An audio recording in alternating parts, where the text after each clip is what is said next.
사울은 사무엘이 정한 기한대로 이레 동안을 기다렸으나 사무엘이 길갈로 오지 아니하매 백성이 사울에게서 흩어지는지라. 사울이 이르되 번제와 화목 제물을 이리로 가져오라 하여 번제를 드렸더니 번제 드리기를 마치자 사무엘이 온지라. 사울이 나가 맞으며 문안하매 사무엘이 이르되 왕이 행하신 것이 무엇이냐 하니 사울이 이르되 백성은 내게서 흩어지고 당신은 정한 날 안에 오지 아니하고 블레셋 사람은 믹마스에 모였음을 내가 보았으므로 이에 내가 이르기를 블레셋 사람들이 나를 치러 길갈로 내려오겠거늘 내가 여호와께 은혜를 간구하지 못하였다 하고 부득이하여 번제를 드렸나이다 하니라. 사무엘이 사울에게 이르되 왕이 망령되이 행하였도다. 왕이 왕의 하나님 여호와께서 왕에게 내리신 명령을 지키지 아니하였도다. 그리하였더라면 여호와께서 이스라엘 위에 왕의 나라를 영원히 세우셨을 것이거늘 지금은 왕의 나라가 길지 못할 것이라. 여호와께서 왕에게 명령하신 바를 왕이 지키지 아니하였으므로 여호와께서 그의 마음에 맞는 사람을 구하여 여호와께서 그를 그의 백성의 지도자로 삼으셨느니라 하고 사무엘이 일어나 길갈에서 떠나 베냐민 기브아로 올라가니라. 사울이 자기와 함께한 백성의 수를 세어보니 600명 가량이라. 아멘.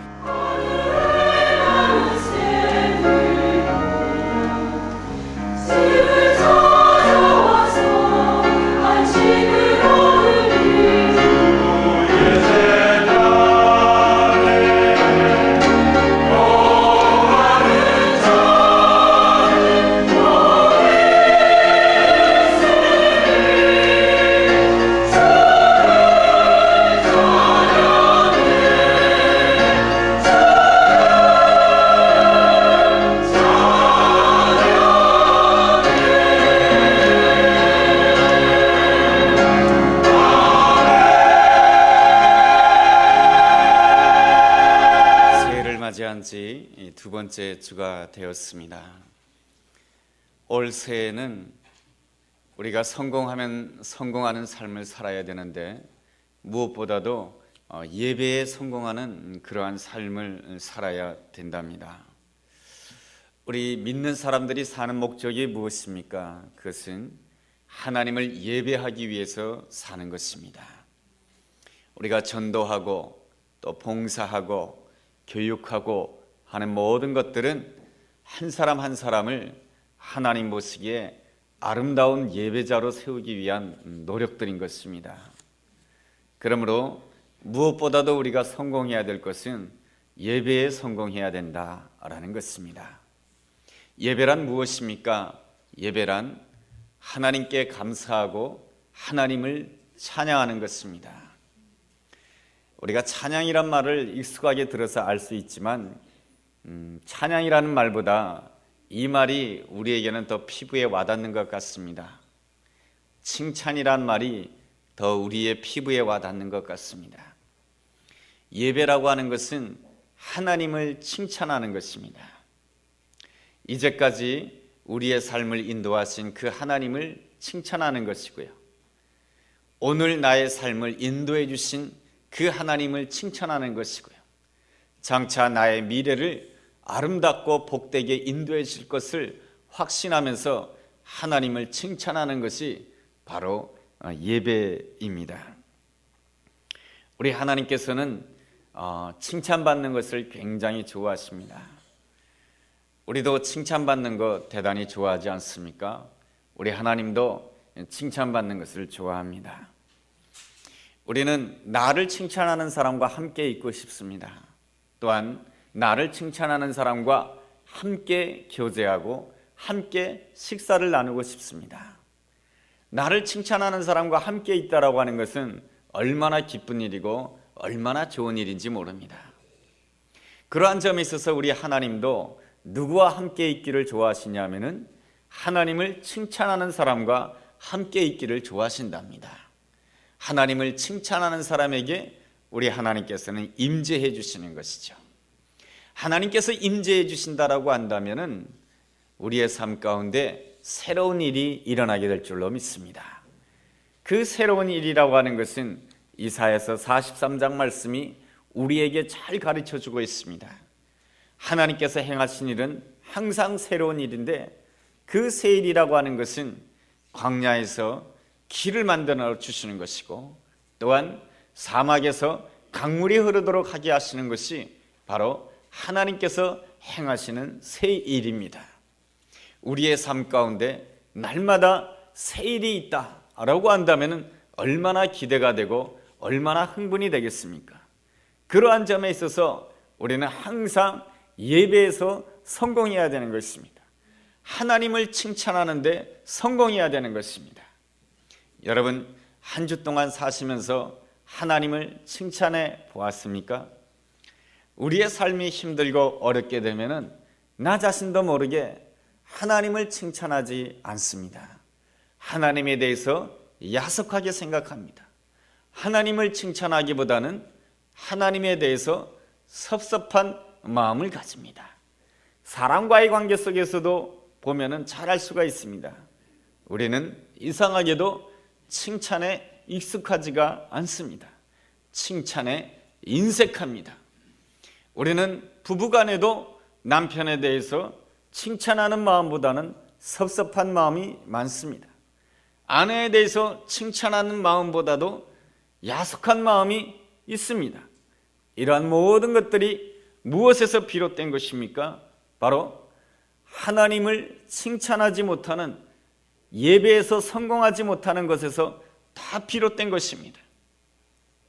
우리는 어찌하든지 간에 예배에 성공해야 되는 것이고 하나님을 칭찬해야 되는 것입니다. 칭찬할 게 있어야지 칭찬하지요. 그래서 우리가 하나님의 말씀을 또한 듣는 것이죠. 구약의 성도들은 늘 하나님의 말씀을 들었습니다. 하나님의 말씀 가운데 출애굽의 역사를 늘 들었습니다. 이스라엘 백성들의 출발은 노예였지만은 그들이 노예에서 나오게 될 때에 홍해가 있었습니다. 그렇지만 하나님께서는 그 홍해를 육지처럼 건너게 해주셨습니다. 그들은 광야를 지날 때에 마실 물이 없었습니다. 그렇지만 하나님께서 반석에서 물이 나도록 축복해 주셨습니다. 그들은 끝없이 펼쳐지는 지평선 앞에서 어디로 가야 할지 알 수가 없었습니다. 그렇지만 하나님께서 낮에는 구름 기둥으로, 밤에는 불 기둥으로 이스라엘 백성들을 인도해 주셨습니다. 구약의 성도들은 매 순간순간마다 출애굽의 역사를 보면서 하나님을 칭찬하였던 것입니다. 내 앞에 홍해와 같은 어려움이 있지만은 그 홍해와 같은 어려움 앞에서 모세와 함께 이스라엘 백성들이 홍해를 육지처럼 걷는 그 사실을 기억하면서 하나님을 칭찬하면서, 하나님, 과거에 우리의 조상들과 함께 하신 하나님, 오늘 이 순간에도 내 앞에 있는 홍해를 열어주실 줄로 믿습니다. 내 앞에는 아무것도 없지만은 하나님께서 그 과거에 모세와 함께 하셨던 그 하나님, 반석에서 물이 나게 하신 그 하나님께서는 오늘의 나의 삶 가운데서도 생수가 터지도록 하나님께서 인도해 줄 줄로 믿습니다. 오늘 내가 형편이 어려워서 어느 길로 가야 할지 알 수가 없지만은 하나님께서 모세와 이스라엘 백성들을 구름 기둥과 불 기둥으로 인도해 주신 것처럼 하나님께서는 오늘도 나를 인도해 줄 줄로 믿습니다. 그러면서 하나님께서 나를 미래로 인도해 주시고 복된 미래로 인도해 주실 것을 확신하면서 하나님을 칭찬하면서 살았기에 구약의 백성들은 하나님의 은혜와 축복 가운데 살아갈 수가 있었던 것입니다. 신약의 성도들은 무엇을 바라보면서 하나님을 칭찬할 수가 있겠습니까? 예수님의 십자가와 부활을 바라보면서 예수님을 칭찬할 수가 있는 것입니다. 예수님의 십자가의 보혈을 바라볼 때 우리는 죄사함의 확신을 가질 수가 있습니다. 예수님의 부활을 바라볼 때에 우리는 어떠한 형편 가운데서도 하나님께서 나를 축복해 주신다라고 하는 확신을 가질 수가 있습니다. 어떤 할머니의 이야기입니다. 이 할머니께서는 일제시대 때 결혼하셨습니다. 그런데 남편께서 일제에 징령으로 끌려가시게 됩니다. 혼자 아기를 가졌습니다. 만삭의 이 부인은, 이 할머니는 그 아기를 낳게 되는데 쌍둥이를 낳게 됩니다. 그런데 그 쌍둥이를 낳다 보니까 두 아이에게 젖을 물려야 되잖아요. 근데 그 일제시대 때는 너무나도 먹을 것이 없고 그래서 너무 힘들게 살았고 해서 제대로 젖이 안 나오는 거예요. 그래서 하는 수 없이 한 아이는 포기하고 한 아이에게만 젖을 물린 것입니다. 젖을 먹지 못한 아기는 그만 죽게 되는 것이죠. 그것 때문에 이 할머니는 정말로 일생 동안 마음 가운데 큰 짐과 큰 죄책감이 있었던 것입니다. 그런데 예배당에서 하나님의 말씀을 들었습니다. 말씀을 듣는 가운데 목사님께서 이러한 말씀을 해주셨습니다. 하나님께서는 할머니의 죄를 사해 주셨습니다. 예수 그리스도의 십자가의 보혈로 인하여서 그 자식을 죽인 그 어미의 죄를 용서해 주시고 할머니를 하나님의 딸로 받아주셨습니다. 놀라운 선포가 주어지게 되었을 때 할머니는 오랫동안 마음 가운데 담고 있는 그 죄짐을 덜어버리게 되었던 것입니다.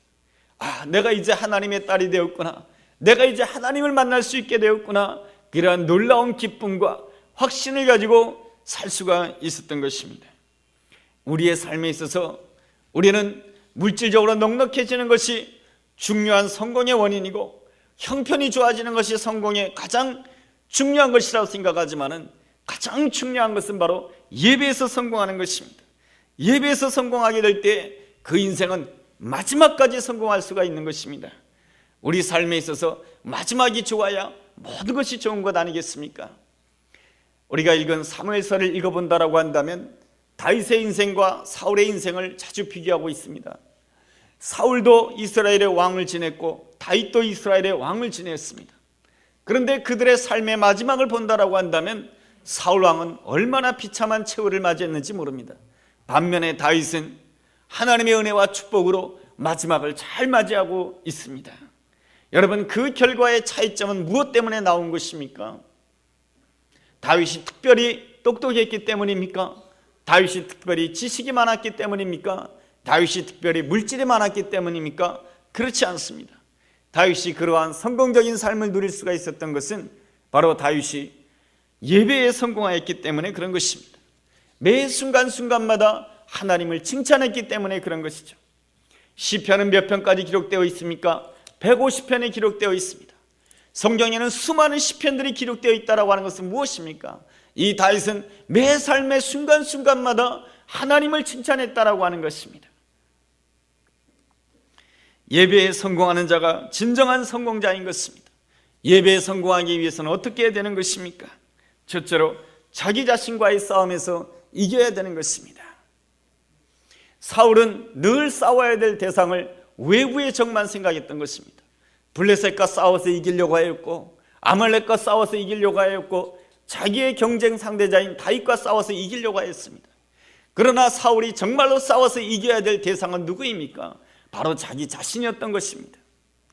사울이 그 자기 자신 속에 있는 교만, 자기 자신 속에 있는 그 분노, 자기 자신 속에 있는 경쟁의식, 이런 것과 싸워서 이길 때 사울이 진실로 승리하는 인생이 될 수가 있었는데, 이 사울은 그만 자기 자신과의 전쟁에서는 패배하고 마는 것입니다.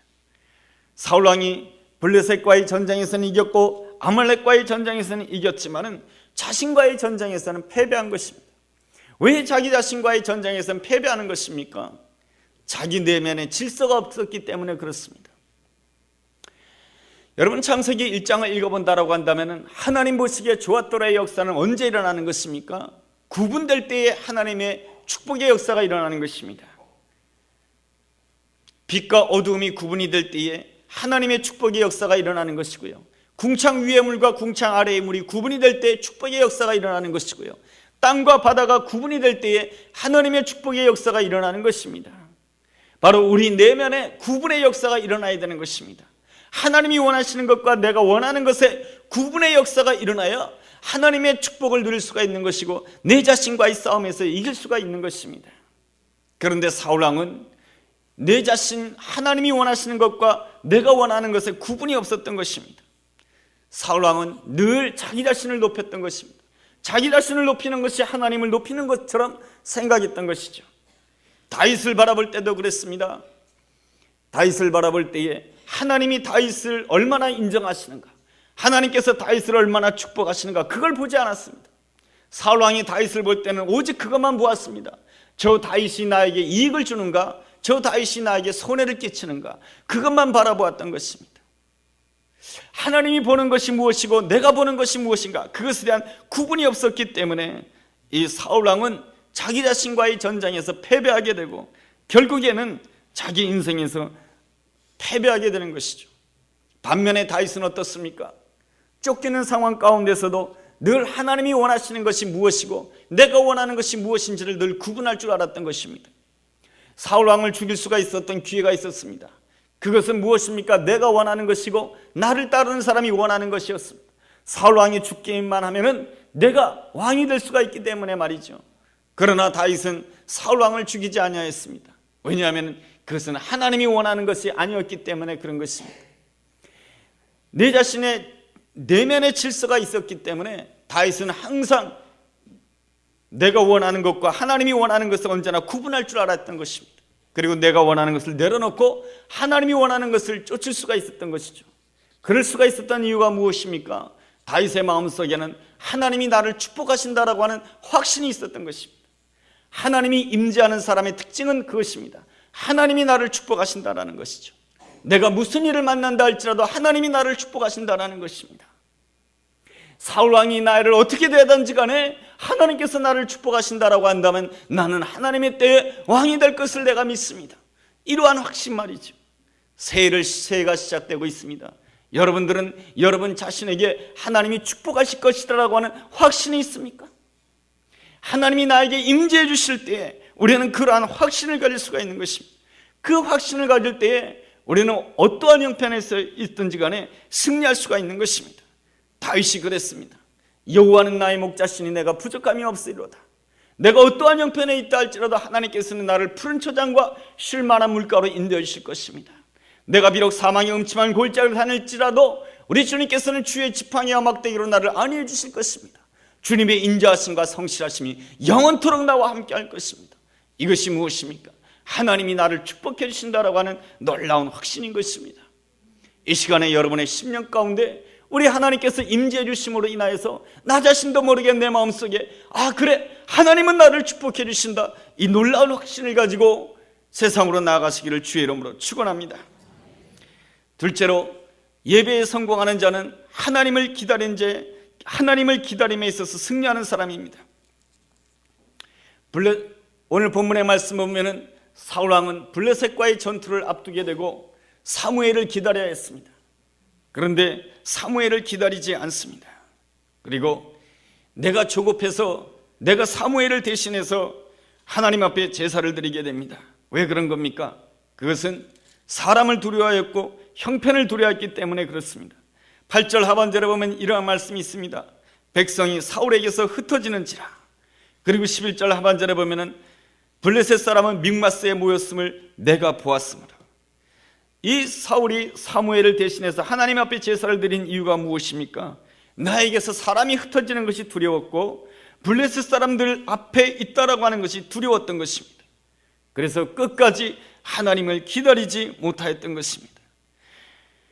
사무엘을 기다리지 못했다라고 하는 것은 하나님을 기다리지 못했다라고 하는 것입니다. 우리의 삶은 작은 선택에 의해서 결정되는 것입니다. 우리는 순간순간마다 하나님을 기다릴 줄 알아야 되는 것입니다. 하나님을 기다리게 될 때에 우리는 진실로 하나님께 영광 돌리고 승리할 수가 있는 것입니다. 반면에 다윗의 아름다운 점은 하나님을 잘 기다렸다라고 하는 것입니다. 사무엘 선지자로부터 내가 너를 왕으로 세워줄 것이다 라고 하는 놀라운 하나님의 음성과 함께 기름 부음을 받게 됩니다. 그럼에도 불구하고 이 다윗의 인생은 오랜 기다림의 세월이었습니다. 목동 다윗으로서 오랫동안 기다렸습니다. 심부름꾼 다윗으로서 오랫동안 기다렸습니다. 궁중 악사 다윗으로서 오랫동안 기다렸습니다. 도망자 다윗으로서 오랫동안 기다렸습니다. 그렇지만 그 기다림 속에서 내가 앞서지 않았습니다. 하나님을 기다렸습니다. 왜 그랬던 것입니까? 이 다윗은 매 순간순간마다 하나님을 칭찬했기 때문에 그런 것이죠. 하나님을 칭찬하니까 누가 내 삶 가운데 임재해 주십니까? 하나님이 내 삶 가운데 임재해 주시는 것이죠. 하나님이 내 삶 가운데 임재해 주시게 될 때에 다윗은 무엇을 확신할 수 있었던 것입니까? 하나님이 나를 축복하신다는 확신을 가질 수가 있었던 것입니다. 하나님이 나를 축복하신다는 확신을 가지고 있었을 때 다윗은 어떠한 형편 가운데서도 기다릴 수가 있는 것이고 기다림에 승리할 수가 있었던 것입니다. 기다림에 승리하게 될 때에 우리의 삶 가운데 진정한 승리와 축복이 주어지게 될 줄로 믿습니다. 셋째로, 예배에 성공하는 자, 하나님을 칭찬하는 자는 자기의 역할을 지킬 줄 아는 사람인 것입니다. 사울 왕의 문제점이 무엇이었습니까? 처음에는 겸손했습니다. 자기의 역할을 지켰습니다. 그러나 2년쯤 지나면서 왕의 권력이 강해졌습니다. 그러면서 자기의 역할을 지키지 아니하였습니다. 모든 것을 내가 원하는 대로 결정하려고 했습니다. 내가 원하는 대로 되지 아니하면 분노하는 사람이 그러한 사람이 되었습니다. 모든 것이 아름답게 이루어지기 위해서는 각자의 역할을 해야 되는 것이고 각자의 역할이 조화를 이루어야 되는 것입니다. 가정 안에서도 남편의 역할과 아내의 역할이 각자의 역할을 하면서 조화를 이루어야 아름다운 가정을 이루지 않습니까?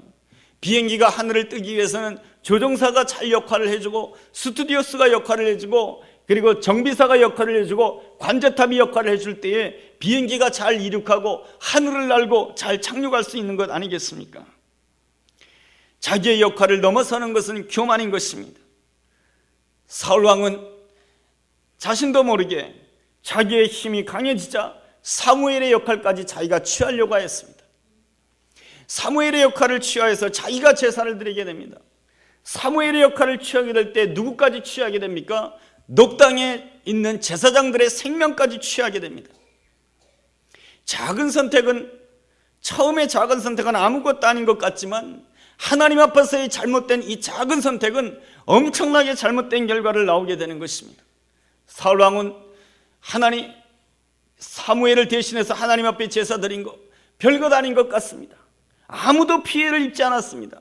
그러나 그 잘못된 작은 선택이 나중에 어떠한 결과까지 나오게 되냐면 다윗을 도왔다라고 하는 그 높당의 제사장들의 생명까지 다 빼앗는 그러한 역할까지 증대가 된다라고 하는 것입니다. 하나님 앞에 예배를 드린다라고 하는 것은 무엇입니까? 하나님을 칭찬하는 것입니다. 하나님을 칭찬한다라고 하는 것은 무엇입니까? 바로 하나님이 하실 일과 나의 할 일을 구분하고 내 역할의 선을 넘어서지 않는 것입니다. 내가 하는 것까지만 하고 나머지는 하나님이 다 책임지는 것입니다. 하나님께서 기다리라고 한다면 나는 기다려야 되는 것입니다. 그리고 나머지는 하나님이 책임지는 것입니다. 내가 다 책임지려고 하면 두려움 속에 빠지고 절망 속에 빠지는 것이죠. 하나님께서 나에게 허락하신 일까지만 하는 것입니다. 마지막으로 하나님을 칭찬하는 자는 온전히 말씀에 순종하는 사람인 것입니다. 사울은 사무엘을 대신해서 제사를 드렸습니다. 그러자 14절에 사무엘 선지자가 이 사울 왕에 대해서 책망을 하게 됩니다. 왕의 나라는 길지 못할 것입니다. 이제 하나님께서는 왕을 대신해서 하나님 마음에 합한 다른 사람을 세울 것입니다. 여러분, 이렇게 생각하면 오산입니다. 하나님께서 나만을 통해서 역사하실 거라고 생각하면 오산인 것입니다. 하나님께서는 나 말고도 다른 사람을 세워서 얼마든지 역사하신 분이 하나님이신 것입니다. 하나님께서 뭐라고 그랬습니까? 이스라엘 백성들이 원망하고 불평할 때에 하나님께서 모세에게 뭐라 그랬습니까? 내가 이 광야에 있는 돌들을 내가 돌들을 내 백성으로 만들어서 나를 섬기게 할 거라고 말씀해 주셨습니다. 이스라엘 백성들이 그렇게 원망하고 불평한다라고 한다면 이 광야에 있는 돌들을 내 백성으로 만들어서 나를 섬기게 할 것이다라고 그렇게 말씀해 주셨습니다. 그러자 모세가 하나님 앞에 가서 금식하면서 회개하면서 하나님 앞에 자복하며 구했죠. 이 사무엘 선지자가 이 사울 왕에게 하나님 마음에 합한 사람 다른 사람을 세울 것입니다 했으면은 이 사울 왕이 하나님 앞에서 회개해야 했습니다. 그런데 이 사울 왕은 어떻게 하고 있습니까? 여러분 15절 하반절을 보면 이러한 말씀이 있습니다. 사울이 자기와 함께한 백성의 수를 세어보니 600명가량이라. 하나님께서는 다른 사람을 세우겠다고 하시니 책망하고 있는데 이 사울은 무엇을 헤아리고 있습니까? 하나님 앞에서 회개하기보다는 나를 따르는 사람이 몇 명인가, 나를 지지해 주는 사람이 몇 사람이 되는가, 그것을 세워보았다라고 하는 것입니다. 이 사울 왕은 믿음의 조상 아브라함이 받았던 복을 모르고 있습니다. 아브라함이 받았던 아름다운 복은 무엇입니까? 하나님 앞에서 나를 내려놓는 것입니다. 하나님 앞에 자기의 아들을 바칩니다. 자기의 독자 이삭을 하나님 앞에 바칩니다. 독자 이삭을 바친다, 너무너무 힘든 일인 것입니다. 나의 가장 똑똑한 자녀를 하나님의 종으로 바친다, 이 굉장히 어려운 일 아니겠습니까? 우리가 하나님께 드린다라고 한다면 내가 손해볼 것 같습니다. 그러나 우리는 창세기 22장을 통해서 분명히 알고 있습니다. 여호와 이레, 하나님께서 예배해 놓으신 더 큰 은혜와 축복이 있다라고 하는 것을 분명히 우리에게 가르쳐주고 있습니다. 우리는 성공해야 되는 것입니다. 무엇에 성공해야 되는가? 예배에 성공해야 된다는 것입니다. 예배에 성공한다고 하는 것은 하나님을 칭찬하는 데 성공해야 된다는 것입니다. 하나님을 칭찬하는 데 성공하게 될 때 우리는 내 아내를 칭찬할 때 성공할 수 있습니다. 하나님을 칭찬하는 데 성공할 때 내 남편을 칭찬할 때 성공할 수가 있습니다. 하나님을 칭찬하게 될 때 내 이웃의 성도들을 칭찬할 때 성공할 수가 있습니다. 우리 지난 한 해를 돌아봅시다. 우리는 얼마나 내 아내에 대해서 칭찬해 주었습니까? 내 남편에 대해서 칭찬해 주었습니까? 내 이웃에 대해서 칭찬해 주었습니까? 칭찬한 준 횟수가 생각이 안 나죠. 우리는 하나님을 칭찬하는 것이 회복이 되어야 되는 것입니다. 우리가 하나님을 온전히 칭찬하게 될 때에 우리는 내 가족을 칭찬하게 되고, 내 연약한 자녀들을 칭찬하게 되고, 연약한 부모님을 칭찬하게 되고, 연약한 성도님들을 칭찬할 수 있는 자가 되는 것입니다. 바로 칭찬하게 될 때에, 하나님을 칭찬하게 될 때에 우리 하나님께서 임재해 주시고, 하나님께서 임재해 주신다라고 한다면 나 자신도 모르게 내가 축복의 확신을 가지게 됩니다. 축복의 확신을 가진다라고 한다면 우리는 언제든지 하나님을 기다리는 자 되고, 우리는 언제든지 내 선을 넘어서지 않게 됩니다. 내 역할만을 하게 되는 것이죠. 그리고 또한 하나님 말씀에 순종하는 자가 되는 것입니다. 온전히 하나님을 날마다 칭찬하는 자가 됨으로 인해서 예배에 성공하는 자가 되기를 원합니다. 예배에 성공하는 자가 됨으로 인해서 우리 인생에 있어서 복되게 성공하는 우리 모두가 되기를 주의 이름으로 축원합니다. 기도하겠습니다. 하나님, 새해에는 예배에 성공하는 자가 되게 하여 주옵소서.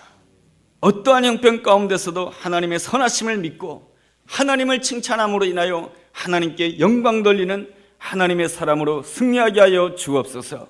예수님의 이름으로 기도했습니다. 아멘.